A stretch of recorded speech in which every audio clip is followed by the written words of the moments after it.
One psalm a day, Psalm 2.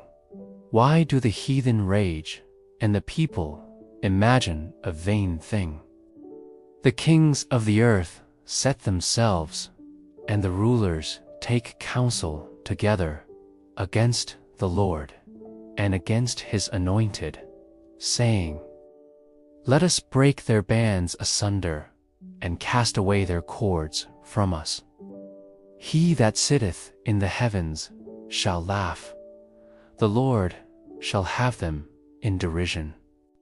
Then shall he speak unto them in his wrath, and vex them in his sore displeasure. Yet have I set my King upon my holy hill of Zion.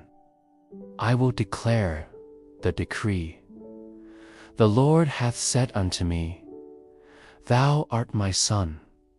This day have I begotten thee, accusing, and I shall give thee the heathen for thine inheritance, and the uttermost parts of the earth for thy possession. Thou shalt break them with a rod of iron. Thou shalt dash them in pieces like a potter's vessel. Be wise now, therefore, O the kings. Be instructed, the judges of the earth. Serve the Lord with fear, and rejoice with trembling. Kiss the Son, lest he be angry, and ye perish from the way, when his wrath is kindled but a little. Blessed are all they that put their trust in him. Psalm 2 begins with a piercing question. Why do people rise in rebellion against the Creator?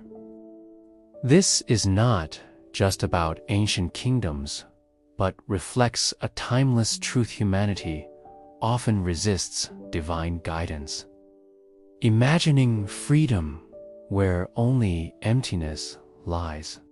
The vain thing they imagine is the illusion of control without God. The leaders of the world conspire, uniting not for peace, but against the Lord and his anointed.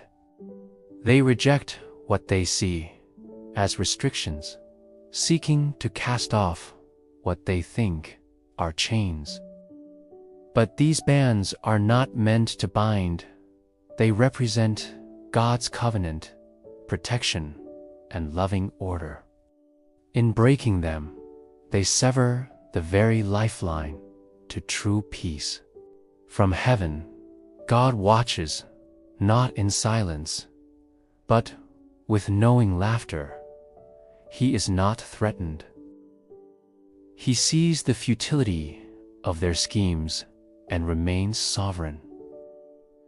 This divine laughter is not ridicule. It is the calm confidence of the one who holds all power, unmoved by human pride.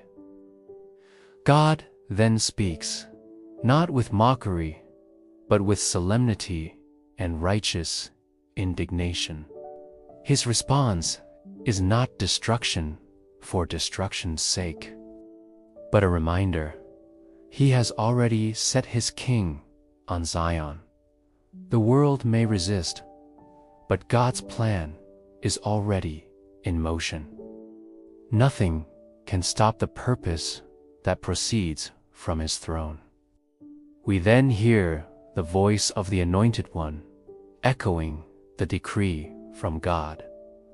Thou art my Son. This declaration is both intimate and powerful, speaks of relationship, identity, and divine mission. It is a prophecy fulfilled in Jesus, the Son given not to condemn, but to redeem. God offers him the nations, the earth in its entirety. It's a gift, not only of authority, but of destiny. This is not conquest for domination, but for restoration. And yet, rebellion will be met with firm justice. The imagery of a rod of iron and shattered pottery reminds us that divine mercy does not exclude holy judgment. Kings and rulers are urged to be wise, to be teachable. God does not delight in wrath. He desires repentance. This is a call to humility, to recognize that true power flows from alignment with the divine. We are told to serve the Lord with fear and rejoice with trembling. These are not contradictions. True worship is reverent and joyful. It is awe mixed with celebration.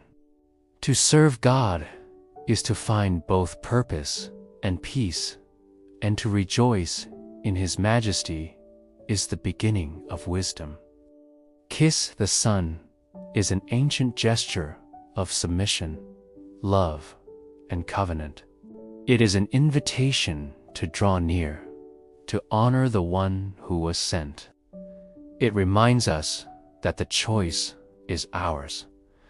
Embrace Him and find life, or resist and risk being swept away by consequences we cannot control. The psalm ends not in threat. Blessed are all they that put their trust in Him. In the storms of politics, in the noise of rebellion, in the uncertainty of nations rising and falling, there is safety in the Son. Trust in Him brings blessing, peace, and unshakable hope.